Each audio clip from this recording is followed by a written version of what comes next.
El tren informaba de cómo si traían un ojo izquierdo de una persona de 20 años de tipo A.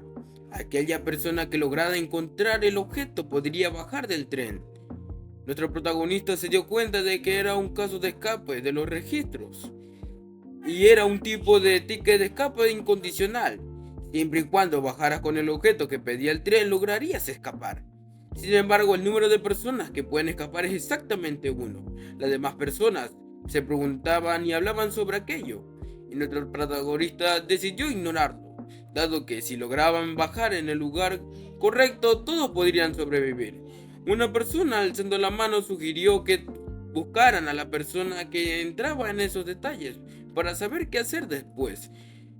Todos claramente no querían ser marcados como aquello que el tren pedía.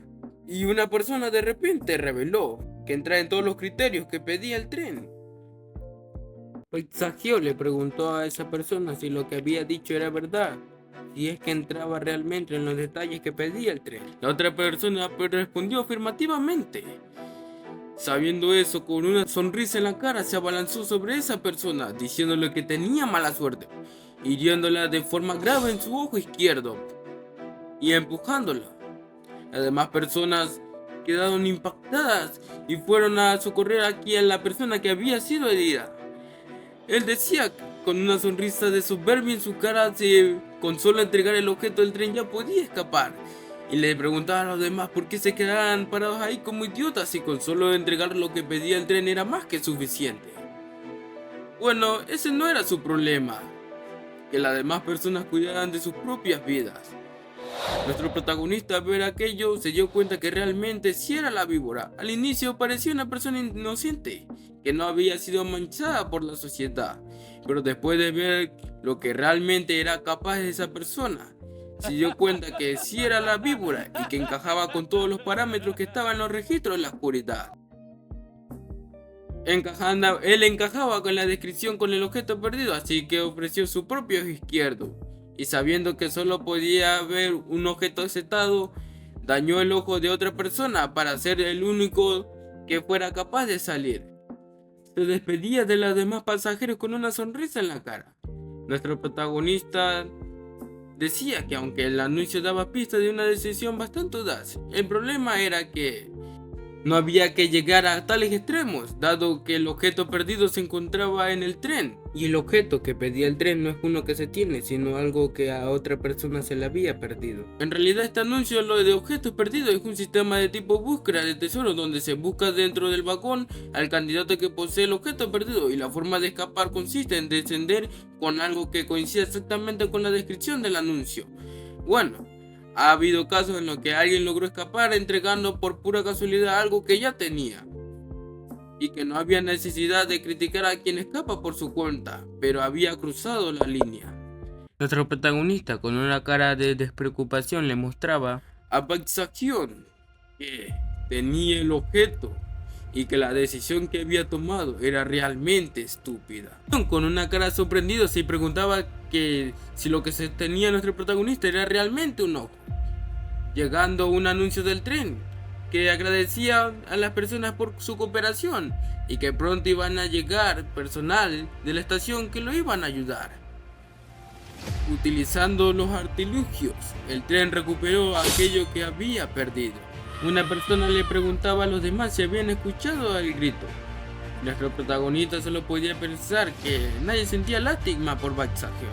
John Geon se preguntaba si la persona había sufrido un gran daño en la córnea, y eso realmente le preocupaba.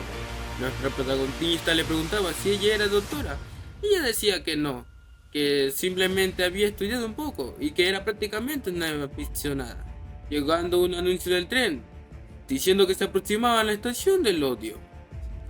Las demás personas se quedaban viendo a nuestro protagonista, viendo su reacción, si ese era el lugar en el que tenían que bajar. Y como de la nada ya habían puesto todas sus esperanzas sobre nuestro protagonista. Jong-geon se sentía un poco incómoda, dado que le habían entregado toda la responsabilidad a nuestro protagonista, y que realmente lo lamentaba. Y nuestro protagonista solo podía agradecer que confiaran en él, y admitía en su propia mente que él también se sentía igual de nervioso y asustado, y que simplemente había tratado de manipular a los demás. Go Jong-hyun le decía a nuestro protagonista que había estado pensando por su cuenta sobre lo que había dicho antes, sobre el destino final. Y le preguntaba a nuestro protagonista si el destino final de una persona no sería la muerte. Al fin y al cabo, el final de la vida siempre es la muerte.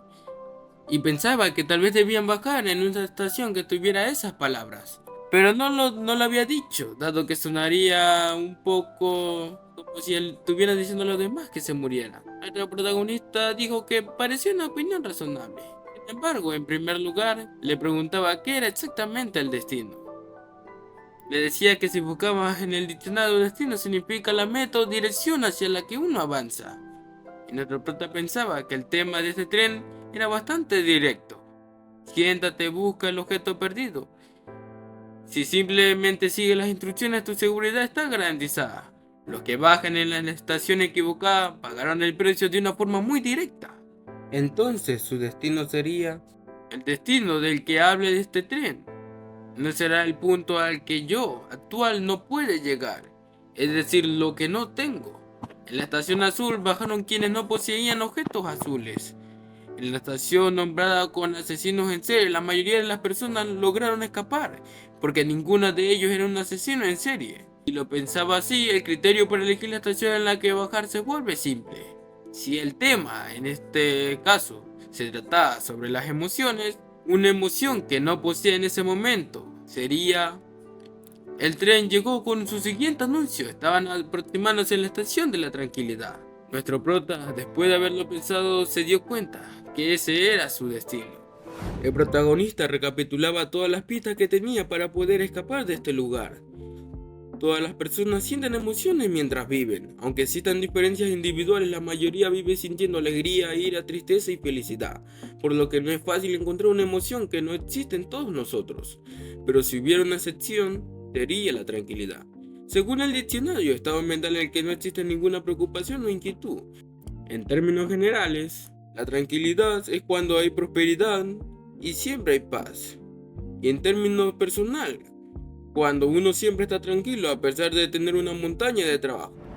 Ninguna persona puede estar completamente libre de preocupaciones e inquietudes, especialmente en una situación como esta. El protagonista se acercaba a la persona que había sido herida por Ba Sak-hyun y le extendió una mano para ayudarlo a levantarse. Mientras se dirigía hacia la salida del tren, pensaba de cómo él caminaba hacia el frente y los demás lo seguían, pensando que yo no había vuelta atrás. Antes de salir de la estación se encontraron con un pequeñísimo problema.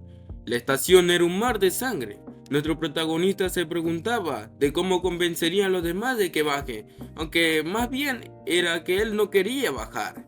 De repente, Jong-hyun levantó la mano, afirmando que deberían bajar aquí, recordándoles que nuestro protagonista fue el único que mantenía la calma incluso en una situación como esta. Y de que incluso hubo alguien que había armado un escándalo diciendo que solo él quería salvarse. Pero Kim So-leun no fue así. Si de todas formas ni iban a seguir la opinión de alguien, ella escucharía la opinión de una buena persona. Jong-hyun fue la primera en dar un paso al frente, siendo la primera en bajar del tren, y motivaba a los demás diciéndole que este era el lugar correcto. La persona que estaba siendo apoyada por nuestro protagonista le subía el ánimo diciéndole que él confiaba en él, mientras que nuestro protagonista era quien realmente no podía bajar. Nuestro protagonista, animándose a sí mismo, recordaba que según lo que había pensado, este debería ser el lugar correcto, así que mejor decidió pensar en otra cosa para no asustarse aún más por el lugar y seguir avanzando. Y después de un destello repentino aparecieron en la sala de reuniones siendo felicitados por el presentador. Y nuestro protagonista se concentró en contar cuántas personas habían logrado salir, y en total fueron 7, dando un suspiro de alivio al darse cuenta que todos habían logrado sobrevivir, y más él mismo eran 8 personas. Pasamos a ver al presentador, quien realmente se sorprendía ya que nada menos que 22 personas habían completado el periodo de pruebas esta vez, dado que era una cifra realmente impresionante.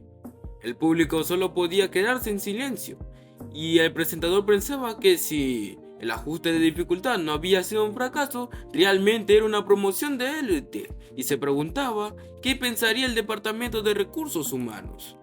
El presentador se preguntaba si ya deberían pasar a elegir a la persona que más había contribuido entre los empleados. Y con un redoble de tambores, le daban las felicitaciones a Kim Sol-yoon. El presentador no podía dejar de halagar a nuestro protagonista, resaltando su increíble capacidad para analizar las situaciones rápidamente. Y mientras les entregaba con gran emoción un regalo a nuestro protagonista que había sido dado por la empresa, les recordaba a los demás empleados que no solo nuestro protagonista recibiría un regalo, sino todos los demás. Mientras que nuestro protagonista en su mente pensaba que realmente no le emocionaba mucho el regalo. El presentador, con un tono más serio, se le acercó a nuestro protagonista, diciéndole que revisara bien el regalo. Nuestro protagonista quedó sorprendido y el presentador, cambiando de ánimo, siguió repartiendo los regalos a los demás empleados. Nuestro protagonista se quedó observando a los demás empleados, dándose cuenta que eran personas que habían quedado un poco trastornadas por haber estado mucho tiempo dentro de la historia de terror, recordando que cada vagón tenía un pasar del tiempo totalmente diferente. El presentador le preguntaba a todos si habían recibido correctamente sus regalos, y con eso habían sido oficialmente contratados en el equipo de exploración de campo de Daedren. Pero de la nada, el presentador recordó que no todos habían pasado el periodo de prueba con el mismo esfuerzo, dado que algunos habían sido cargados por otros. Y con una sonrisa de psicópata, decía que la justicia era primero. Detetarían a todos los que se habían aprovechado del viaje gratis. Y todos aquellos que no habían contribuido de manera correcta en el periodo de pruebas habían sido eliminados. Y bueno, con eso solo 13 empleados restantes quedaron. Y les daba una bienvenida y los felicitaba por sus excelentes resultados, dado que habían obtenido el puesto permanente. Una persona, después de ver lo ocurrido, con voz temblorosa pedía su renuncia. El presentador, con cara desconcertada, les preguntaba si realmente iban a renunciar y por qué primero no escuchaban los beneficios. Jong-heon preguntaba si al escuchar los beneficios luego podrían renunciar. El presentador respondió de manera afirmativa, diciendo que si después de haber escuchado podrían renunciar sin sufrir ninguna desventaja. Aunque aclaraba que después de escuchar los beneficios quizá cambien de opinión. Y nuestro prota solo podía pensar de cómo primero va el látigo y luego la recompensa. El presentador comenzó a enumerar las características de la empresa Daedren, halagándola como una increíble farmacéutica con excelentes resultados, que incluso habían desarrollado medicamentos para la caída del cabello y que su tecnología seguía avanzando. Sin embargo, el producto principal es otro. Es el derecho a un deseo, un medicamento que puede cumplir cualquier deseo. Y como podría resultar un poco difícil de creer, les haría una demostración con su propio derecho al deseo. El público no podía creer, probablemente era mentira. E incluso decían que probablemente sea mentira, dado que ni siquiera conocían el deseo de esa persona. Pero lo que estaba a punto de suceder iba a cambiar ese pensamiento por completo. El presentador rejuveneció rápidamente, preguntándoles qué les parecía su derecho al deseo, mostrándoles que incluso podía retroceder el tiempo, diciéndole que el equipo de exploración de campo siempre tiene buenos resultados y que en comparación a otros grupos pueden conseguir los puntos para obtener el derecho de deseo más rápidamente. Y de hecho, las 10 personas que habían conseguido el derecho de deseo más rápidamente pertenecían a ese equipo. Es decir, que aquellos que pertenecieran al equipo de exploración del campo tenían una mayor probabilidad de obtener el derecho de deseo antes que nadie. Nuestro protagonista creía que eso no era más que un juego de palabras, ya que habría muchos más caídos en el acto de servicio que los que recibirían el derecho al deseo, pero aún así, lo que decía el presentador no era una estafa, y que lo que acababa de ocurrir era totalmente verdad. Las personas, después de haber presenciado tal acto fantástico, quedaron en un silencio totalmente ensordecedor. Una persona levantó la mano y preguntaba que si el derecho al deseo podía revivir a los muertos. El presentador recordaba que en este tipo de historias siempre había una respuesta fija. Eso es imposible. El presentador nos recordaba que en este tipo de preguntas la respuesta solía ser: es imposible. Pero si realmente creía que eso iba a ser así. Pero el derecho al deseo sí podía cumplir por completo ese deseo y todos los deseos que las personas podrían tener. Él les pedía que decidieran de una vez. Si querían abandonar el proceso de contratación, pueden salir en ese momento, pero aquellos que quisieran quedarse en la compañía, les pedía que se pusieran unas máscaras que habían dentro de las bolsas de compras. Nuestro protagonista no se podía creer que había llegado el día en el que recibiría ese objeto. Revisando la bolsa, se encontró una máscara, y dentro de esa bolsa también había una tarjeta de presentación. Entendiendo que esa era la razón por la que el presentador le pedía que revisara bien la bolsa, nuestro protagonista, revisando bien la máscara, recordaba que los empleados del equipo de exploración de campo deben usar máscaras durante el trabajo externo y estas se entregan después de la orientación de ingreso. Según el empleado D, el tipo de máscara está determinado por el año de ingreso. Por ejemplo, es muy probable que un agente con máscara de hormiga y otro con una máscara de manta religiosa sean empleados registrados contratados en el mismo año. Es el símbolo del equipo de exploración de campo de la compañía Dytran. Aunque nuestro protagonista preferiría rechazar la oferta y salir corriendo, sabía que en un mundo como este, donde estos fenómenos sobrenaturales aparecían incluso a las personas con una vida cotidiana, sabía que renunciar solo significaría convertirse una extra más en una historia de terror. Por lo tanto, la elección correcta era buscar una forma de salir de este mundo. Y aún después de haber visto todo eso, no hay ni una sola persona que se dé la vuelta y huya. Nuestro protagonista comentaba que cuando un nuevo empleado se pone la máscara, su forma cambia. El llamado customizado se transforma en una forma única adaptada a la personalidad del usuario. Se preguntaba cómo sería la de él. La máscara terminó desarrollando unos cuernos, como de un alce.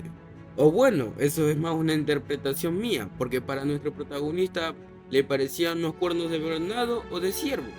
Y se preguntaba si a los demás también les pasaba eso. Y al parecer no era así. A Yeon le salieron unos cuernos como de cabra montesa. Si son perceptivos se pudieran dar cuenta que la máscara que le salió a nuestro protagonista no es una total coincidencia, ya que es adecuada a él, dado que es una persona que a pesar de que es tímida, suele tener en cuenta hasta los detalles más pequeños, tal cual como lo haría un venado. Y ya que estamos con esto, ¿qué tipo de forma creen que tomaría su máscara si ustedes fueran un empleado de esta compañía? Una vez todas las personas ya se habían colocado sus máscaras, el presentador los volvió a felicitar una vez más. Y con eso el periodo de prueba había terminado.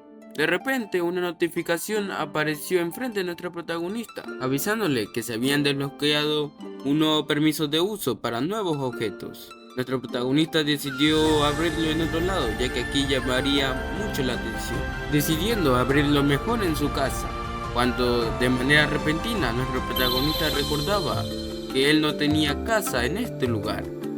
Pasando a otro plano, vemos como Yeon saludaba a nuestro protagonista, preguntándole si había recibido apoyo de vivienda corporativa, y nuestro protagonista respondió de manera positiva. Regresando al salón de reuniones, nuestro protagonista buscaba información sobre dónde se encontraba, viendo que su último registro había sido en la universidad, y cosas como contactos familiares y demás habían sido completamente borrados.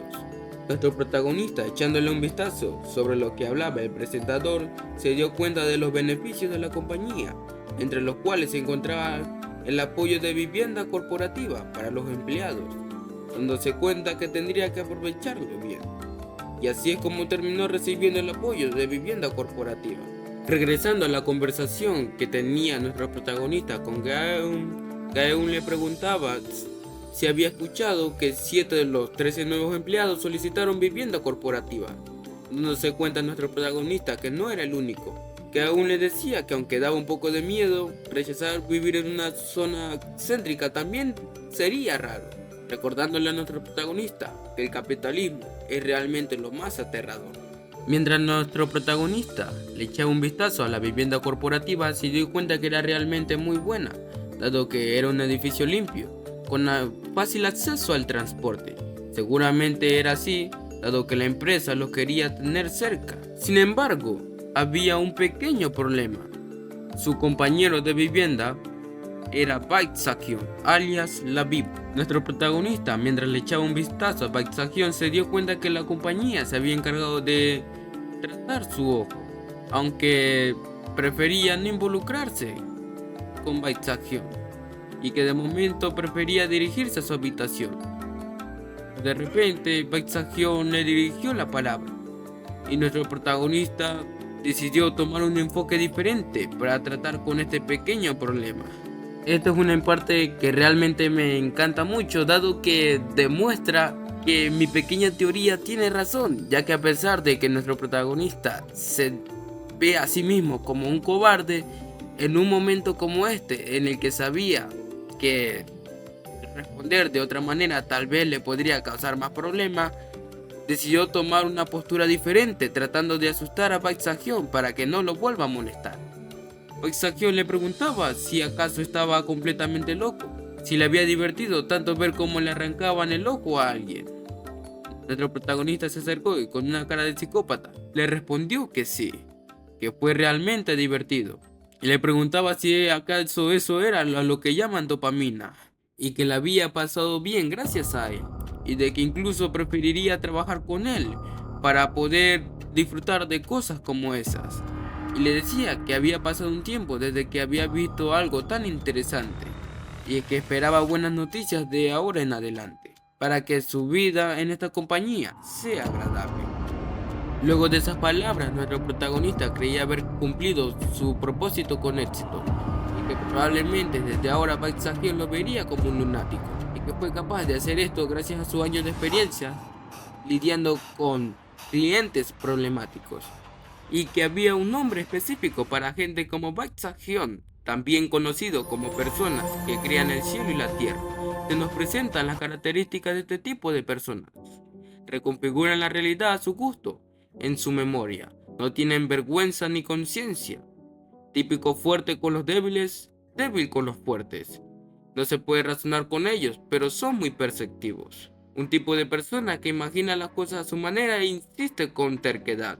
Con este tipo de personas es mejor intimidarlos un poco. Y lo de que a nuestro protagonista le gustaría trabajar con Baek Sa-hyun era obviamente una mentira, dado que es parte de la estrategia, ya que entre los nuevos empleados es extremadamente raro que trabajen juntos, y que bastaba con engañarlo lo suficiente como para no acabar apuñalado mientras dormía.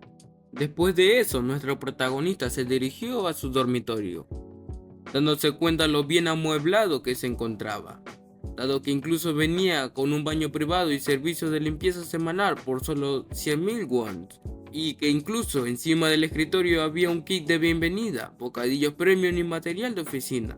En otras palabras, eran los increíbles beneficios que le daba la compañía, y eso probablemente era así para evitar que los nuevos trabajadores se escaparan. Luego se dio cuenta de una agenda la cual se encontraba encima de su escritorio, dándose cuenta que tenía un mensaje el cual había sido escrito el año pasado: huye. Nuestro protagonista agradecía el consejo de su mayor, pero ya era demasiado tarde. Nuestro protagonista, aprovechando que se encontraba solo, decidió revisar la notificación. Dándole un toque, soltó un objeto. El objeto era el sticker sonriente, el cual, si lo coloca sobre un ser con inteligencia, genera una leve sensación de afinidad hacia el usuario. Este sticker, hecho de forma claramente improvisada, es literalmente un objeto que manipula la afinidad. Nombre común: objeto de soborno. Dado su poder, se decidió desechar por completo. Llegaron a hacer un coliseo entre los propios creadores discutiendo lo fuerte que era el sticker. Al final se decidió eliminar directamente el objeto. Nuestro prota piensa que quizá este sea el único sticker que existe actualmente, y que según lo que el prota fue capaz de deducir, cada vez que asciende o cambia de puesto le daban un nuevo producto, y probablemente estos objetos le ayuden a sobrevivir. Aunque nuestro protagonista se deprimía, ya que se supone que ni siquiera debería estar en este mundo. Luego, pasando a la noche, nuestro protagonista recordaba de que la siguiente semana empezaba a trabajar, y como ese mismo día habían pasado demasiadas cosas. En serio, demasiadas cosas. Pasando el siguiente día, Yeun le preguntaba a nuestro protagonista si no había podido dormir. Nuestro protagonista le respondió que se encontraba bien, aunque lo que realmente había sucedido es que había sufrido de pesadillas todo el fin de semana. Una vez ya en el ascensor, Yeon se bajó en el piso 10 y nuestro protagonista continuó. El equipo de exploración de campo usa los pisos del 10 al 15 y al piso al que nuestro protagonista iba a bajar era el número 3. Y el grupo al que lo asignaron era... Los superiores de nuestro protagonista se dieron cuenta de su llegada y nuestro protagonista, haciendo una pequeña reverencia, decía que a partir de ese día sería parte del equipo D. Uno de los superiores de nuestro protagonista lo recibió con las manos extendidas, diciéndole que ya sabían de su llegada y que le daban la bienvenida al equipo D de la 15ª promoción. Y aquel que le había dado el saludo era el supervisor del equipo D, Park Min-seon, y junto a él se encontraba la sugerente del equipo D, Eun-jae. El prota pensaba y agradecía que al menos no había hostilidad hacia los nuevos. Repentinamente, la sugerente Eun-jae le comentaba a nuestro protagonista que dicen que el equipo D es donde todos los nuevos mueren, por eso lo llaman así. Después la sugerente se retrató de sus palabras y con una cara inexpresiva le dijo que solamente se trataba de una broma. Y el protagonista, con su típica actitud miedosa, se replanteaba si renunciar en ese mismo instante. Y bueno, hasta aquí llega el video. Y le agradezco a todos los que han llegado hasta el final. Y si les ha gustado el video, no se olviden de dejar su like y seguirme. Y dejar un bonito comentario para ayudarme con el algoritmo de YouTube. Sé que aún tengo muchas cosas que mejorar, pero aún soy nuevo en esto de hacer resúmenes. Pero iré mejorando con el tiempo. Y si tienen alguna idea de algún manga o manga que les gustaría que le traiga un video al canal, no se olviden dejarlo en los comentarios. Sin nada más que decir, me despido. Chao.